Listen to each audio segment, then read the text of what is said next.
Hello students, welcome to AJ classes. Students, हम कक्षा 10 के विद्यार्थियों के लिए इम्पोर्टेंट क्वेश्चंस की एक सीरीज़ शुरू करने जा रहे हैं, जिसमें प्रत्येक चैप्टर से कुछ महत्वपूर्ण क्वेश्चंस आपके सामने लाए जाएंगे, जो राजस्थान बोर्ड के 2024 के एग्ज़ाम पैटर्न को ध्यान में रखते हुए बनाए गए हैं। तो आज के वीडियो में हम 22 MCQ क्वेश्चंस देखेंगे चैप्टर नंबर 9 से, जिसका नाम है प्रकाश का परावर्तन और अपवर्तन। पहला प्रश्न है, समतल दर्पण का आवर्धन होता है। तो समतल दर्पण का आवर्धन +1 होता है, क्योंकि आवर्धन का सूत्र होता है प्रतिबिंब की ऊंचाई बटा बिंब की ऊंचाई, और समतल दर्पण में जितना बड़ा प्रतिबिंब होता है उतना ही बड़ा बिंब होता है। तो जब दोनों आपस में कट जाएंगे तो आंसर 1 आएगा, और सीधा प्रतिबिंब बनता है समतल दर्पण से, इसलिए आवर्धन प्लस में होगा, तो आंसर हो जाएगा +1। दूसरा क्वेश्चन है, दूर स्थित किसी ऊंची इमारत के प्रतिबिंब को निश्चित रूप से किसके द्वारा देखा जा सकता है। तो बड़ी वस्तुओं का छोटा प्रतिबिंब बनाने का कार्य करता है उत्तल दर्पण।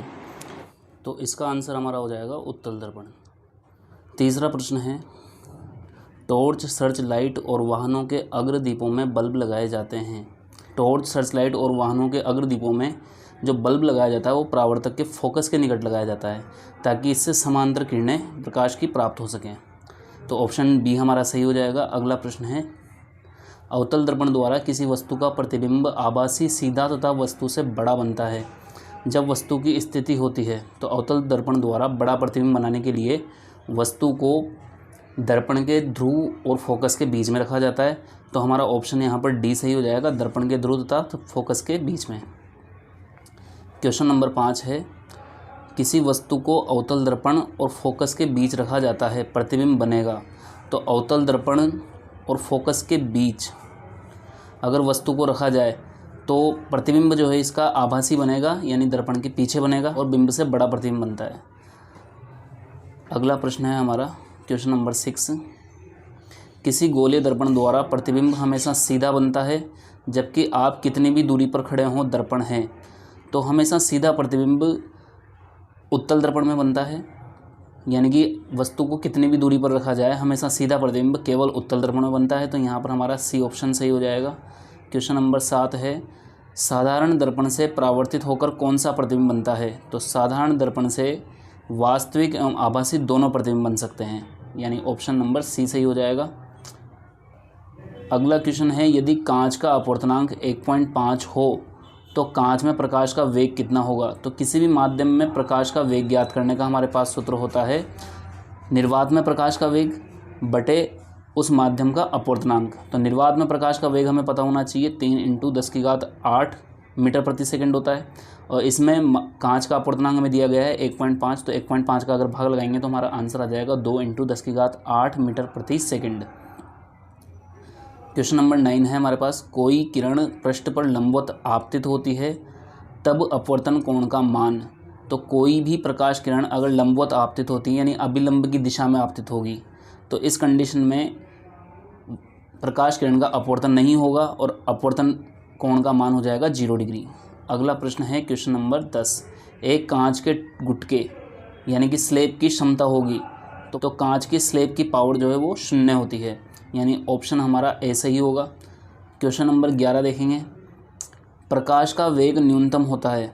तो प्रकाश का वेग निर्वात में न्यूनतम होगा, या जल में, या वायु में, या कांच में। तो यहाँ पर सबसे सघन माध्यम जो है प्रकाशिक रूप से कांच है, तो कांच में प्रकाश का वेग सबसे कम होगा, यानी ऑप्शन नंबर डी सही होगा। अगला क्वेश्चन है हमारा 12वां, निर्वात में प्रकाश का वेग है। तो निर्वात में प्रकाश का वेग 3 × 10⁸ मीटर प्रति सेकंड होता है, तो यहाँ पर ऑप्शन नंबर ए हमारा सही हो जाएगा। अगला प्रश्न है क्वेश्चन नंबर 13, किसी माध्यम में प्रकाश का वेग वायु में प्रकाश के वेग से कम है, तो इस माध्यम का अपवर्तनांक होगा। तो माध्यम में प्रकाश का वेग वायु में प्रकाश के वेग से कम है, तो अपवर्तनांक 1 से अधिक होगा, यानी ऑप्शन नंबर सी हमारा सही हो जाएगा। क्वेश्चन नंबर 14 है, sin I/sin R = n को किस नियम से जाना जाता है, यानी किस नाम से जाना जाता है। तो ये स्नेल का नियम है, यानी ऑप्शन बी बिल्कुल हमारा सही हो जाएगा। अब हम देखेंगे क्वेश्चन नंबर 15, लेंस की समता ज्ञात करने का सूत्र है। तो लेंस की क्षमता यानी पावर बराबर होता है 1/f। तो सी ऑप्शन हमारा सही होगा। क्वेश्चन नंबर 16 हम देखेंगे, किसी उत्तल लेंस की फोकस दूरी क्या होगी जिसकी वक्रता त्रिज्या 40 सेंटीमीटर है। तो फोकस दूरी वक्रता त्रिज्या की आधी होती है, यानी कि 40/2 यानी 20 सेंटीमीटर हमारा आंसर हो जाएगा option number C. Question number 17 है, एक उत्तल लेंस की फोकस दूरी 20 सेंटीमीटर है, उसकी क्षमता कितनी होगी। तो क्षमता बराबर P बराबर होता है 1/f। तो 1/20 हो जाएगा हमारा आंसर।